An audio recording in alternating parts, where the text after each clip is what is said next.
All right, I think we're going to go ahead and get started today. I'm sure a few more people will straggle in.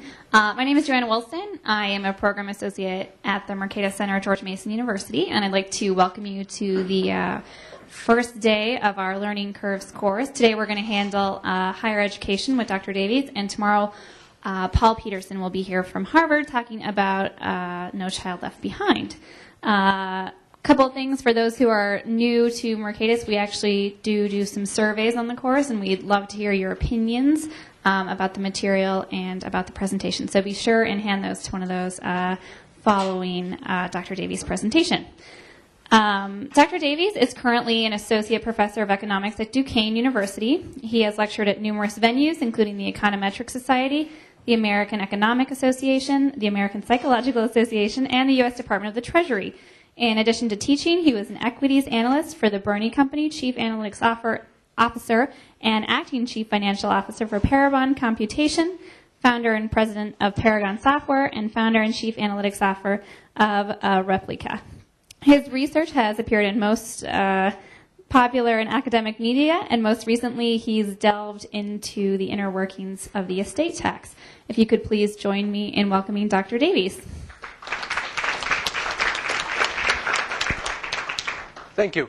I want to talk to you about higher education, and I'm going to take you around in a circle. I'm going to start off by showing you the problem that people believe exists with respect to financing higher education. Then I want to explain to you that that's actually not a problem, but that there's another problem that people frequently don't observe, and I want to talk about that.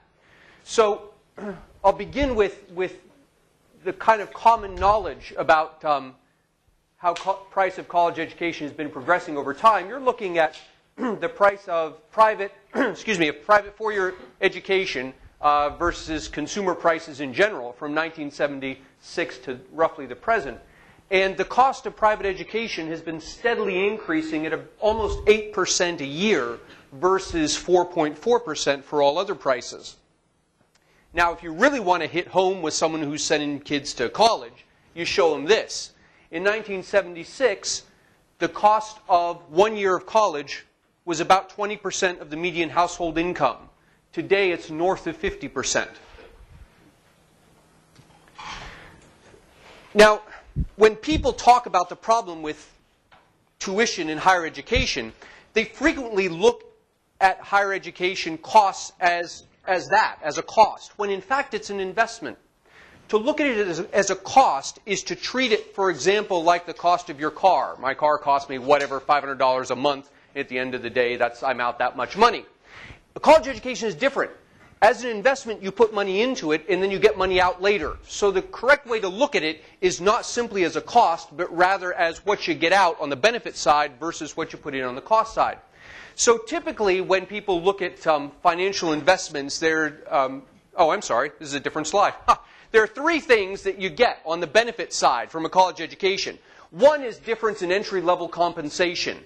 Another is a difference in the growth rates. What you'll see is over time, not only is the college graduate going into the workforce at a higher level, but the growth of that income rises faster over time. Thirdly, there's a big difference in the likelihood of being employed in the first place. So if you look at this is the median compensation for 18 to 24-year-olds in the U.S. in 2006. Starting compensation for degreed workers is on the right-hand side. You're almost at $70,000. On the high school diploma, you're at about $35,000. So it's, accounting for the round-off, it's about an 85% difference in starting compensation for the college graduate versus the high school graduate. Further, once you're into the workforce, the annual compensation for the college graduate will rise about 1% faster than the high school graduate. Now, 1% doesn't seem like much, but compound that over a 30 or 40-year career, and you're talking about up to a 50% difference in wages by the time you reach retirement. Third, the likelihood of being employed in the first place. Do you know what's the average unemployment rate in the U.S. right now? Do you know? 4.55, somewhere in that ballpark. Do you know what it is for college graduates? 2%. Any of you have master's degrees? Probably a lot of you. Unemployment rate for masters, 1%. So the likelihood of being employed in the first place if you have a college degree is 15 percentage points higher. So if you put all that together, what you can do is make the following two statements. First, the median working college grad earns 112% more than the median working high school grad. The median working college grad earns 112% more than the median working high school grad. That's assuming they're both working. If you take into account the likelihood of them getting jobs in the first place, the difference is 144%, not 112. So this is part of the benefit that comes on the back end. Now, this is the horror story that you hear about college education. The red line is showing you what a 18-year-old going into college faces over the next 4 years. And this is, I'm going to assume, a bad case scenario here. So we're going to talk about private education, and we're going to assume that there's no scholarships, no grants, nothing of that nature. The person's paying the full tuition. All right? So think of a worst case scenario. In this worst case scenario, our 18-year-old can expect to be $20,000 in the hole at the end of the first year. $40,000 at the end of the second year, and so on. So by the time he reaches age 21, he's expecting to be north of $80,000 in the hole. And that's what people point to when they say, oh my God, the cost of college education is $80,000 plus over the course of 4 years. It's worse than that. The blue line represents what that 18-year-old could get if he or she chose not to go to college but go into the workforce instead. So if you accumulate that over 4 years, by the time this 18-year-old reaches age 21, so he's graduated high school and gone into the workforce, he would have earned a total of almost $100,000 over those 4 years. That's the opportunity cost of going to college. Add to that the actual cost that you have to pay for the education, and you've got a $180,000 difference by the age 21. That's the cost of a 4-year private education, $180,000. In 1977, that difference was only $47,000. Now, of course, there's inflation issues to be taken into account. Right? It was $47,000 in 1977. Now, here's the world in 1977. Okay, so I back up a slide. So here's what the 18-year-old 1977 going to college is facing. This reddish line, that's going into the workforce. Now, blow this up and talk not about 4 years, but talk about the person's entire work history. So here I've got the person from age 18 up to age 65. This little section on the left, that's that picture you saw just a moment ago, where you've got this downward trend for the poor guy that's in college and the upward trend for the guy who goes in directly into the workforce. Right here it turns. This is when the college grad hits the workforce. And notice you get this large growth. This is the benefit from the college education. And notice something interesting. These two lines cross at about age 27. What does that mean?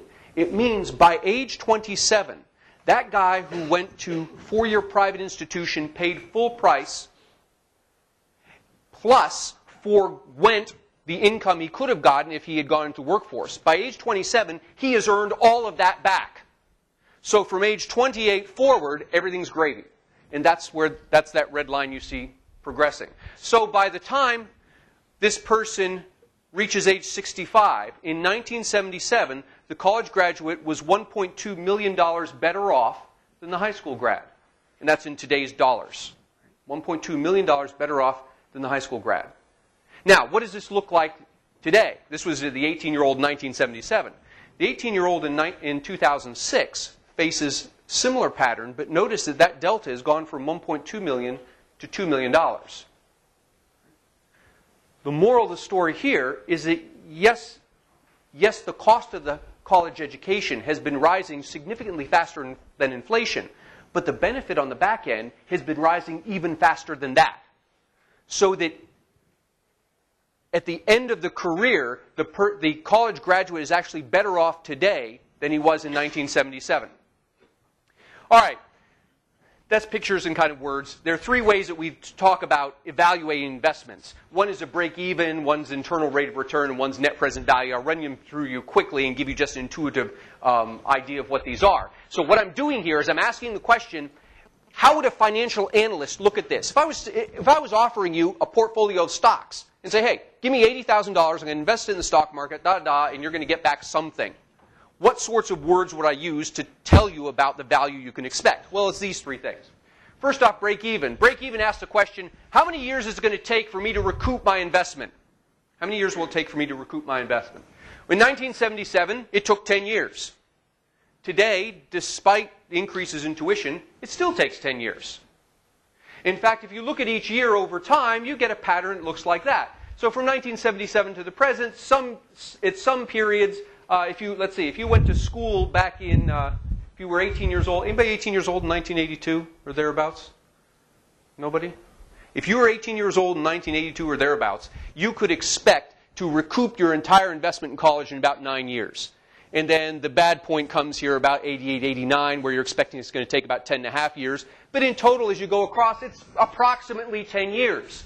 Despite increases in tuition, you can expect to break even on your college investment in about 10 years. Another way we analyze the investment is to talk about the rate of return. Or in other words, if I were to treat the extra money I get from having this college degree as a return on the investment, as an interest, what's the interest rate? All right, so you're asking me to put up $180,000. I'm going to get something over time. If you work out the math, what am I getting, roughly speaking, in terms of an interest return? That's internal rate of return. In 1977, the 18-year-old could expect to get about 15% better than inflation from investing that money in a college education. Today, it's about 16% better than inflation for investing the money in a college education. Now put that in perspective.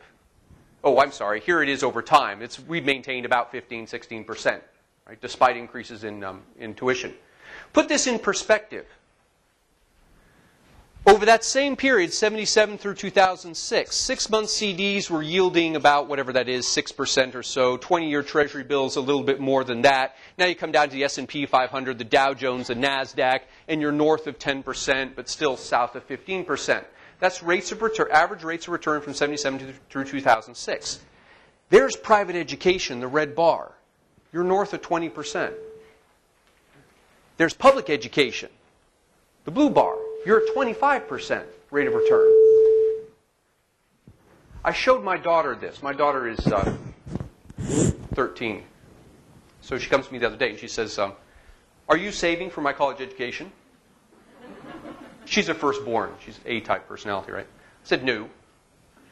And she's indignant. She says, what do you mean you're not saving for my college education? So I showed her this.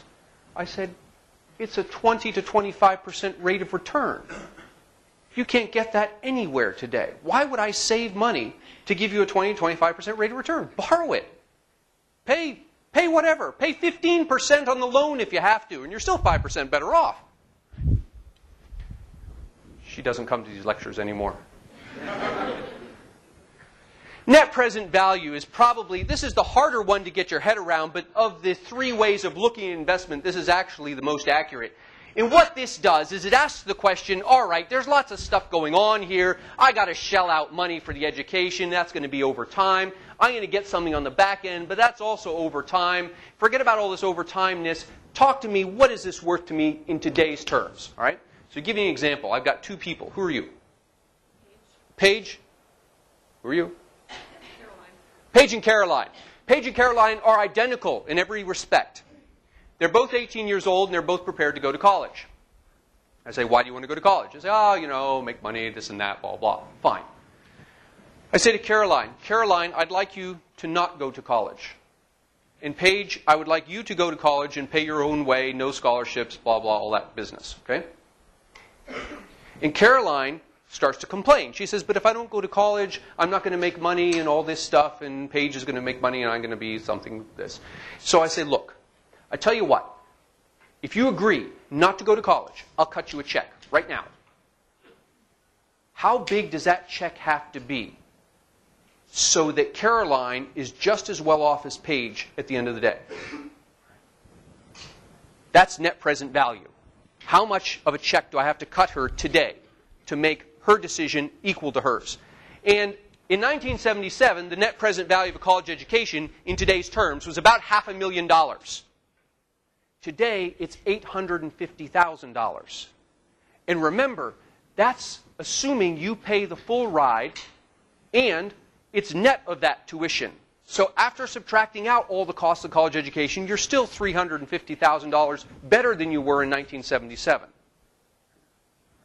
Now, remember, These are median figures. Yes, there are people who are going to do a heck of a lot better than this. There are people who are going to do much worse than this. But bear in mind, this is the I wouldn't say the average. It's the median individual. If you look over time, the net present value of a college education has been rising steadily. We had a little downward blip in 89, 90. But generally speaking, it's been rising steadily. In fact, the net present value of a college education today is about 70% more than it was a generation ago. About 70% more than it was a generation ago. All right. Yes, sir? Do you know if this data subtracts people that have advanced degrees? No, it doesn't subtract the advanced degree for two reasons. One, the undergraduate degree is a prerequisite for the advanced degree. So if you're going to get the undergraduate degree and go on, I'm going to argue you need that undergraduate degree to go further anyway. So it's part of the value. Second item, there's a much smaller percentage of people who go for the graduate degree than go for the undergraduate. But they probably make a lot more money. They do make more money, but it tends to be outweighed by or overshadowed by the fact that they're a smaller amount. Is it going to make a difference in the figures? Yes, but it is not a remarkable difference. So is the investment in that higher education or advanced degree included? Are they not included at all, or is it included the investment but not the... It's not included at all. Not included at all. So here's the question. I've been looking all through here. I've been looking at your compensation. Of course, that's all in terms of gross wages and benefits and that. What happens if we start to look at the impact of taxes? Well, it turns out a progressive tax structure diminishes the financial value of the education by reducing that financial gain on the back end. I'm looking here at the effective federal tax rates. High school graduates on the blue, college graduates on the red. In 1979, there was about a 7.9% difference in average federal tax rates for college versus high school graduates. You come down to 2001, 2002, it's a 9.7% difference. Right. Or you can take those figures and ask, what's my added tax burden for getting the degree? All right, so picture this. I'll go back to Paige and Caroline. Caroline is going to go directly into the workforce after high school. Paige is going to go to college. And by the time they reach age 21, 22, they're both earning money. Paige is earning more, but she's also being taxed more. She's also being taxed more. Now, I'm not going to argue whether that's a good or a bad thing. That's a policy issue. It's up to you all. What I'm going to say is, look, there are numbers and you can look at them. The fact of the matter is, this additional tax burden costs her something. How much does it cost her versus Caroline? Well, in 1979, that delta was about $160,000 over the course of the person's career. That's been growing at about 5.5% annually, so that today you're around $220,000 difference. Right? That's present value of the taxes, federal taxes you're going to pay in over the course of your life. Now, there are a couple of stories here. One story is we should think carefully about subsidizing college education because it may actually be tax revenue positive.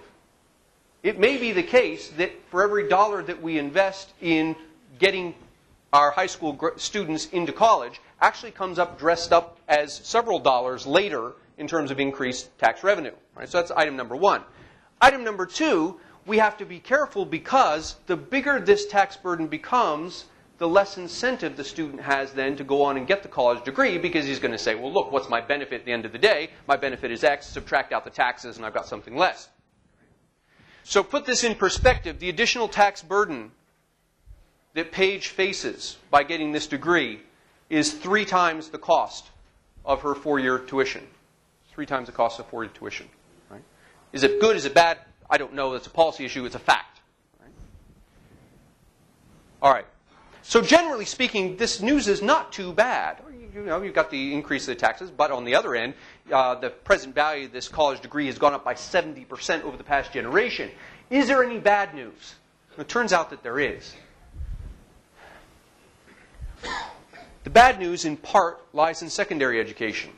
If you apply this same analysis to our students who get high school diplomas versus those that do some high school but do not get high school diplomas, what you find is that in 1977, the value of that secondary education was about $2.3 million. Right? So think of that as the total money that the person earns over the course of his life from high school versus not going to high school.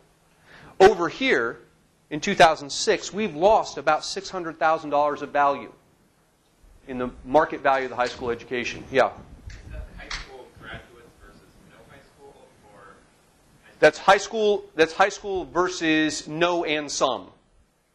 Yeah. People with diplomas versus out. No. Now, add on to that the value of higher education. So in 1977, higher education was tacking on a $1.2 million to this baseline of 2.3.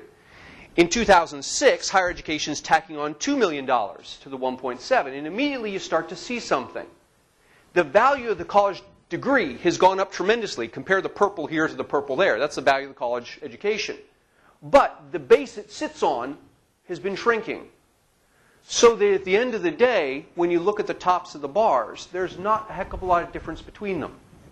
In fact, the difference starts to go away even more when you subtract out that added tax burden. So in total, in 2006, the college graduate can expect to reap, net of federal taxes, $3.4 million over the course of a career. The high school, and that graduate in 1977 would bring in $3.3 million. So at the end of the day, there's only a $100,000 difference. So this kind of gets to the heart of this argument of how is it that the economists can get up and tell you, yeah, college is a better deal than it's ever been before, and yet you've got the parents screaming on the back end, oh my God, look what this is costing us. In part, it's this. In part, we're sitting on a base that's sinking, and in part, although it's much smaller, you've got the tax burden issue on the top end. I'll throw out another comment. I think we're asking, when you ask the question, is college tuition too high? I think we're asking, in general, the wrong people. Who we tend to ask, or who we tend to hear from, are prospective and current students and their parents.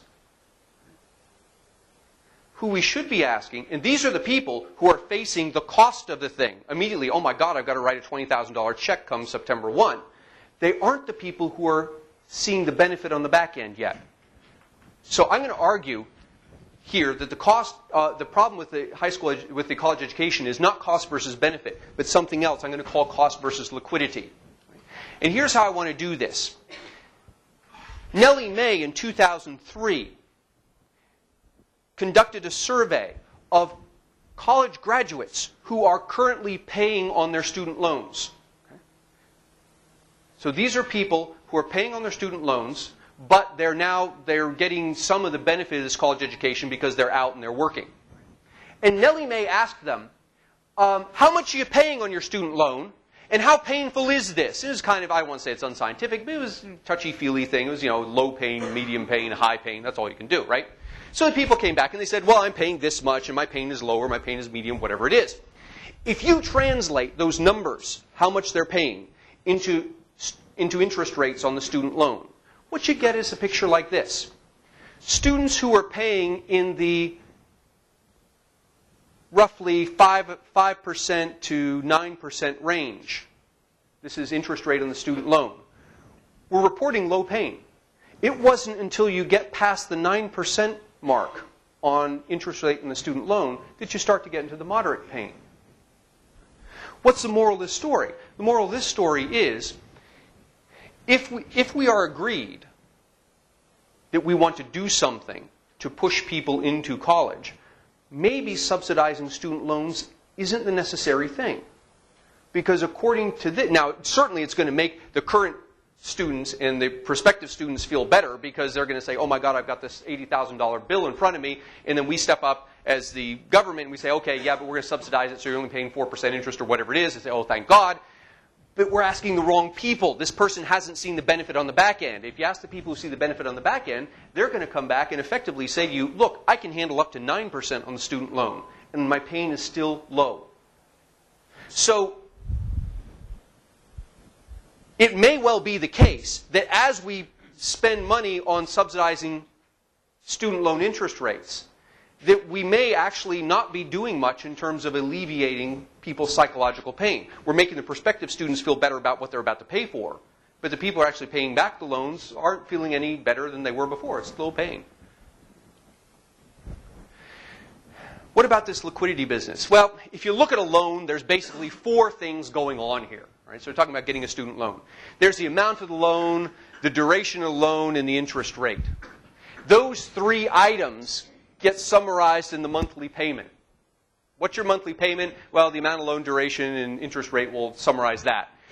The cosigner requirement is a 4th thing. What the survey suggests is this cosigner requirement that's the operative problem. If you look at plus loans and alternative loans, since 1995, plus loans have grown 360%, alternative loans have grown about 1,000%. Right? What's the difference? Well, the plus loans are deferrable. Alternative loans aren't. The plus loans have a lower subsidized interest rate. The alternatives do not. They have higher market-driven interest rates. Yet, despite these 2 things, it makes the plus loans look much better. The alternative loans are growing at 3 times the pace. Why? It's this 3rd item. Alternative loans have a cosigner release option. The plus loans do not.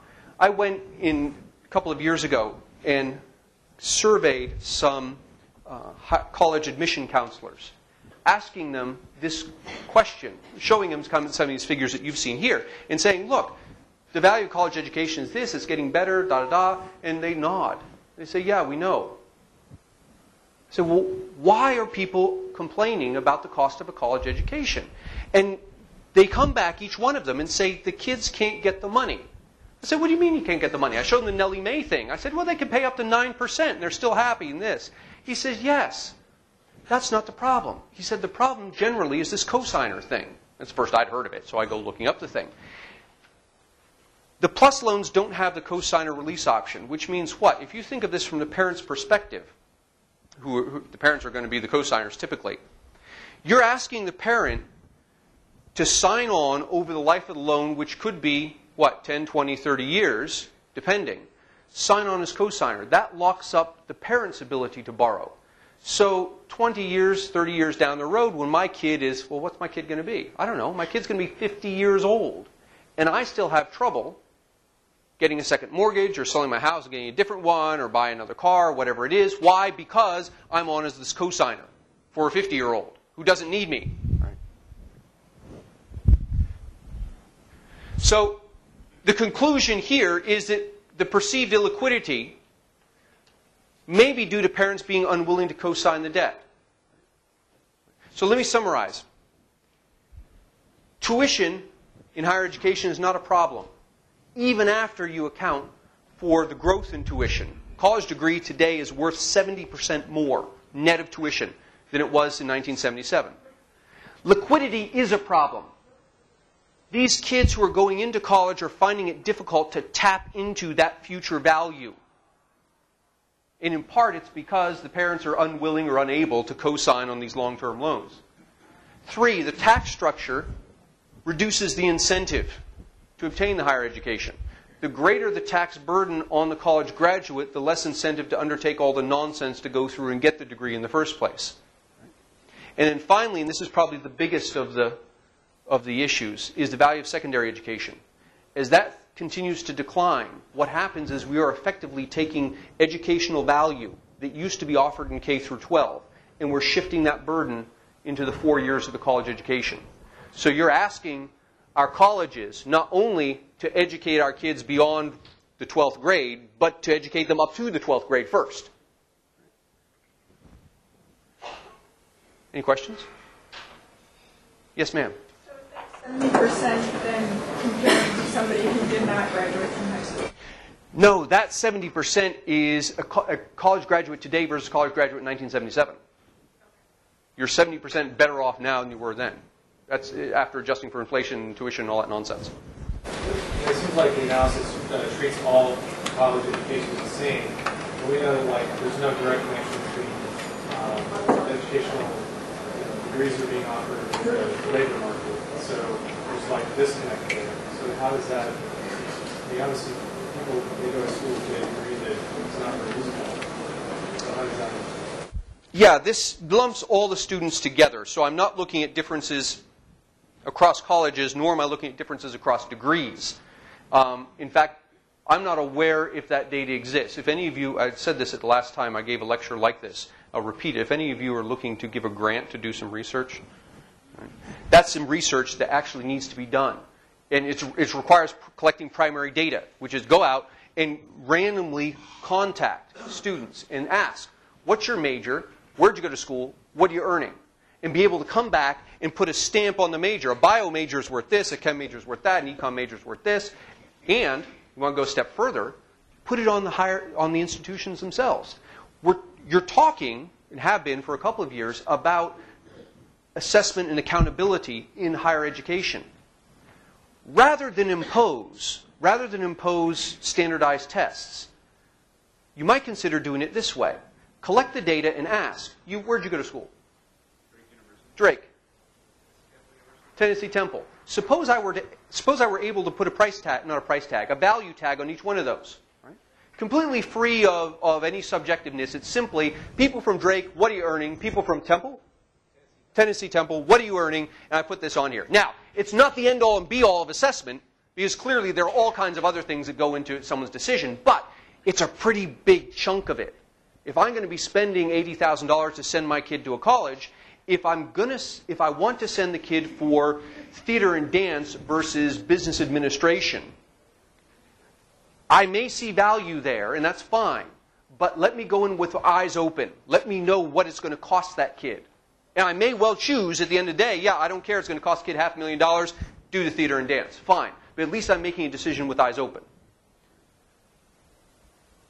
So, long-winded way of saying, no, this lumps everybody together. It's not looking at individual this. Now, what you might guess is the majority of majors in this country are business of some form or other. So you can figure that the figures are driven largely by business majors. To what extent, I don't know. Yes, ma'am? How much, really psychologically, do you think prospective students and their families take in the expected tax burden of their future college earnings? Yeah! I don't know the answer to that. I would imagine not very much. And I'm going to argue, in fact, I'm going to go a step further and say not only do they not take into account the added tax burden, they don't take into account how much they can earn on the back end. So I was talking to, I teach at Duquesne University. Every year we have the freshmen and their parents come in, we do this big thing and talk to them this. So I was asked to get up and say a few words. So I said, look, you all are about to spend $80,000 to send your kids here. What are you getting for it? And my dean is chuckling nervously on the sidelines. Nobody could answer. They say, well, they're getting education, this and that, blah. What's it worth? Nobody could answer. How many of you would sign up if I offered you to give me a check for $80,000 and I'll give you back something later that's worth something? How much? I don't know. I'm not going to tell you. Nobody would sign. It's stupid. And yet we do this with college. So not only do our students and parents not taking into account the tax burden, they aren't taking into account the value on the back end. And I argue that what's going on is as the price of the college tuition rises, they're going to start to do this. There becomes incentive. 50 years ago, the average American didn't own a house. Maybe you have to go back a little bit further, 60 years ago. The average American didn't own a house. Right? Or if you owned a house, the way you did it was you saved up over time. My grandmother just died recently, and she said, the trick to success is you save up your money for 30 years until you have enough to buy a house, and you buy a house. I said, but Grandma, there's loans and mortgages and this. No, you don't do any of that. You don't want to owe anybody any money. What happened is we learned as a people, we learned over time that there's this tool out there that we can use. I mean, you can abuse it certainly, but you can use it. It's this mortgage. And if you use it correctly, you can leverage your future income and have the house now. And you can live in it in this.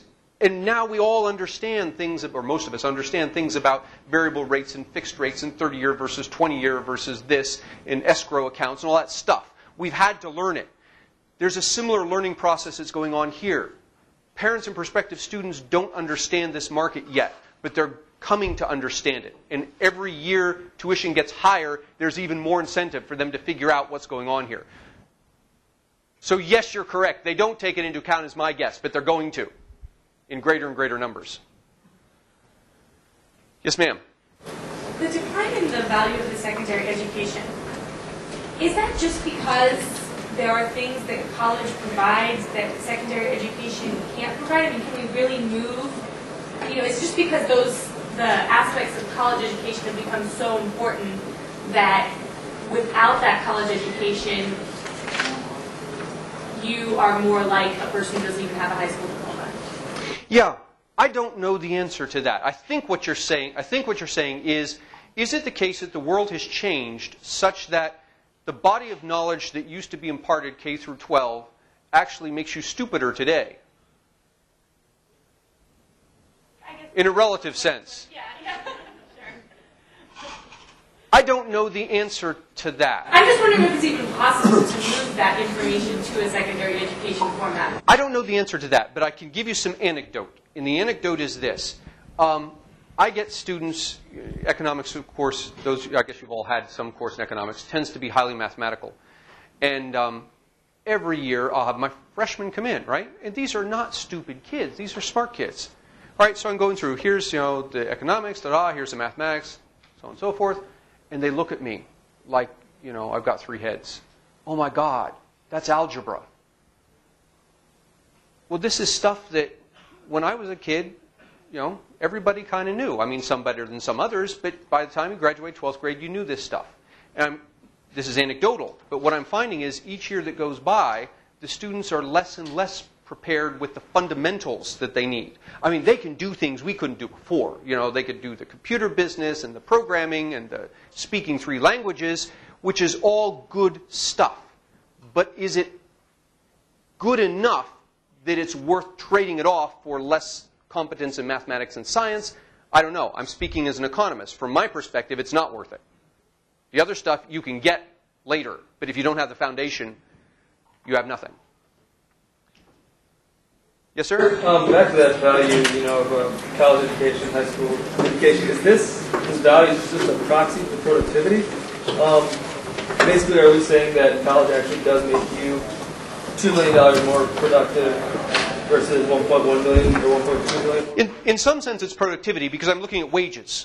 Right. Yeah. I mean, there's signal theory. I saw you had a little graph on signal theory, and that says that basically it's just a signal saying that you're a more productive person that college actually doesn't impart anything. Well, that's a good question, and I kind of pulled those out and left them for the back. You can ask the question, why is the college degree worth so much? And one argument, this one you're making, is a signaling argument, which is that the college education actually doesn't do anything for you except put a stamp on your head that says, I'm smart.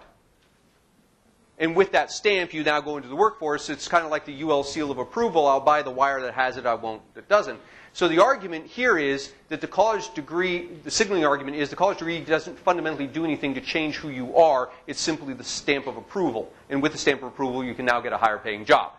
All right, that's one counter argument that's been made to this kind of analysis. The problem with the signaling argument is for it to hold, the employer's got to be really stupid. Because it takes 10 years to recoup the investment of the college education. It takes 10 years to recoup the investment in the college education. For the signaling argument to hold, your employer must not be able to observe your true quality for a 10-year period to make it worthwhile to you to be a guy who's stupid or lazy and just get the stamp of approval just to get the higher wage. Follow what I'm saying?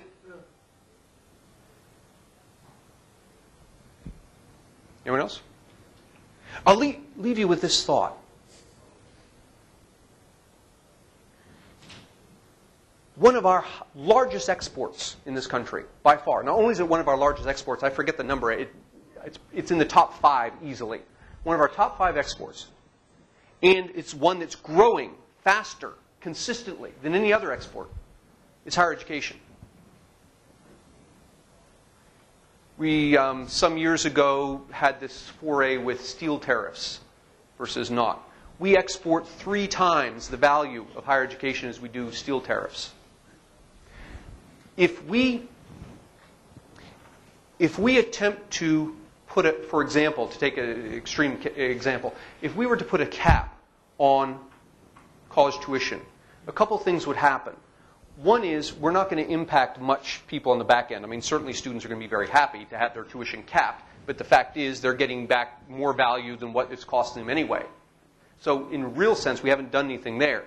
One of the things we have done that's going to be serious is that we have stymied one of our major exports. We've stymied one of our major exports.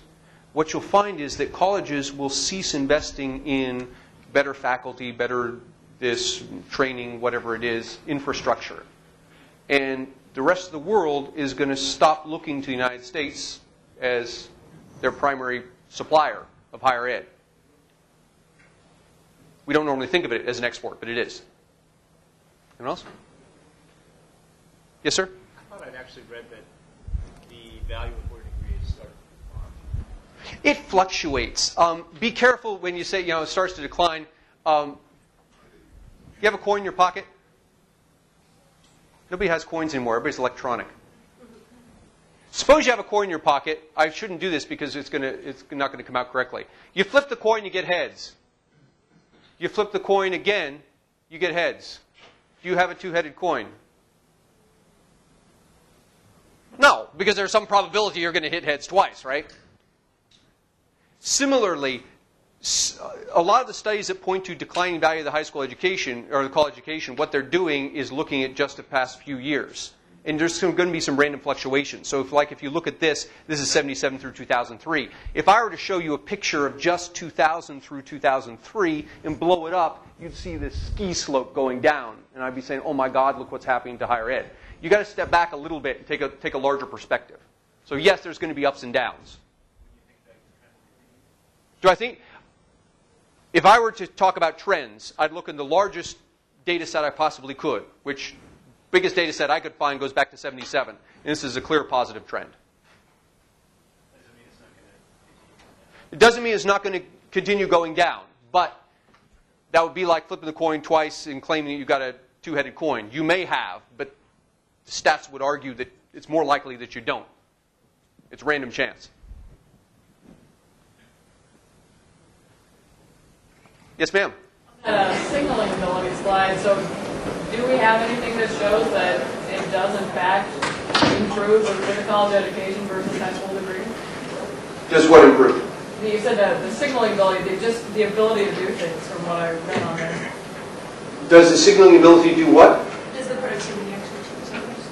Yeah. When you have a college degree, how much is that worth? Is the ability actually higher than a high school degree with the job experience? Yeah, I think I know where you're going. So we show the figures. The question is the signaling thing real or not? It's a hard thing to answer because the right way to do it is to take all of you all and say, okay, you people are going to college, you people aren't. And then track your performance over time. If the signaling thing is correct, then what I should find is that these people get higher wages simply because they got stamped on the forehead. These people don't, despite the fact that some of you may have inherent better abilities. And of course, I can't do that. I can approximate it by doing something like this. Here I'm looking at two groups of people. I'm going to do blacks versus whites because they're easy to identify. And I picked these two groups because over time, one of the groups was less represented in college education. Over time, has become more represented. And what I want to do is look at how their average earnings have progressed. What you should find is, if the signaling thing is correct, that all college does is put a stamp on your forehead, then as more people go to college, inherently they shouldn't necessarily be earning more. But what you find is, as the number of blacks versus whites starts going into completing college starts to rise, so does that average wage rate, which seems to indicate, which is consistent with the statement that there's something real going on here. There's a real value add, as opposed to just a stamp on the forehead. Yes, sir. I'd actually say it's not necessarily true. Because the stamp might just be the ticket in the door. And that once they complete college, now you're seeing more African Americans in higher paying jobs, even though before they were just as capable. It could be. And all I can give you is an anecdotal response. And the anecdotal response goes like this. If I'm a business owner in a competitive environment and I have a minority versus a non-minority. The minority did not go to college, the non-minority did, and the non-minority is expecting a higher income. If I'm a business owner looking to maximize my profit, I'm going to hire her. So, well, she's earning less. You're exploiting her. No, what's going to happen is I'm going to hire her, yes, because she's earning less. I can pay her less and get more, get as much productivity out of her as she can. But my competitors are going to observe that. And what are they going to do? They're going to hire her away from me. So over time, what's going to happen is these two are going to end up earning the same amount. That's assuming you're in a competitive environment. You had a question earlier? I guess my question was, you were saying earlier, like if you wanted to study this signaling theory, you would take two different groups, just totally random. And say, Right. I thought the idea behind signaling theory, though, was basically people self-selected into college or Correct. And what I'm doing in the experiment is preventing you from doing that.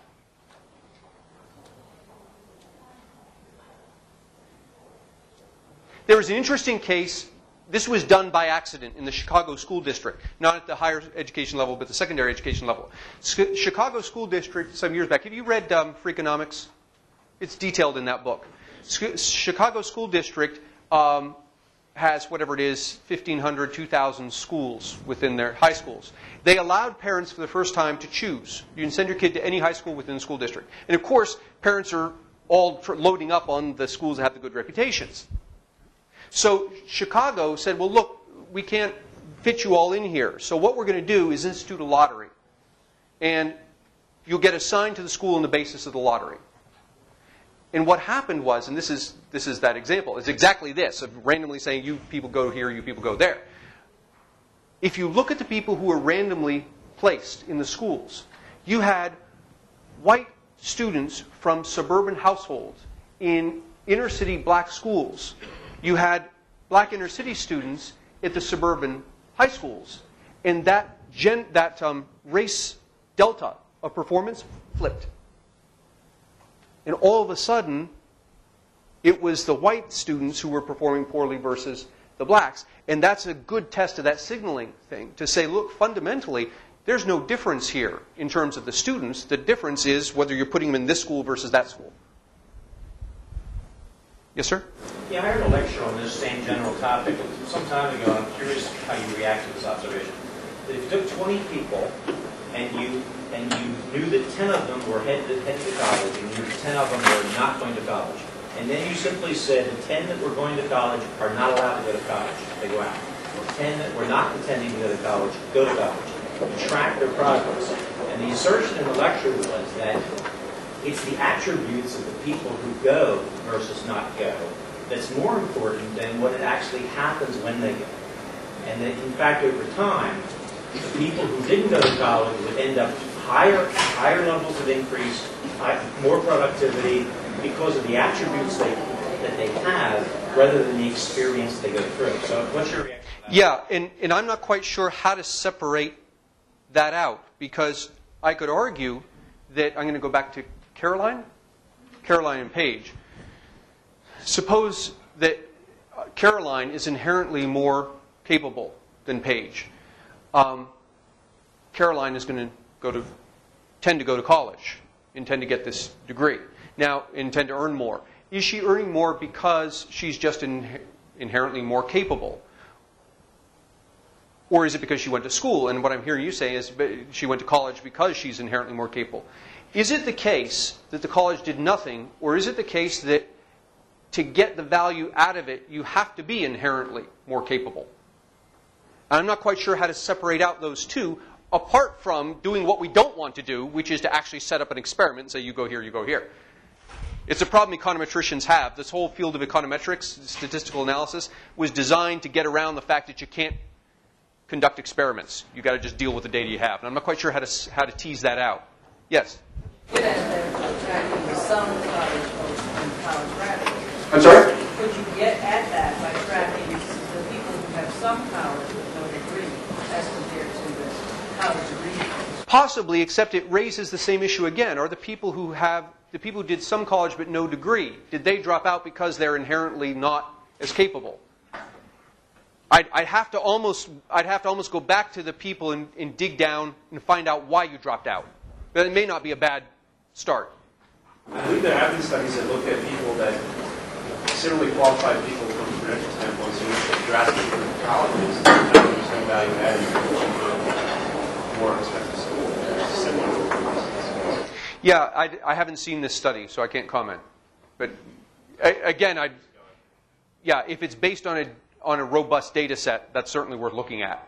The thing you've got to be careful of, and again, it comes back to this data doesn't exist, is you can't look at College A and College B over a 2-year period, or just 2 years worth of graduates. You need to make sure you're getting a full trend. It's one of the ways that you all can actually help is make it easier for us to get a hold of this data. Thank you for your time.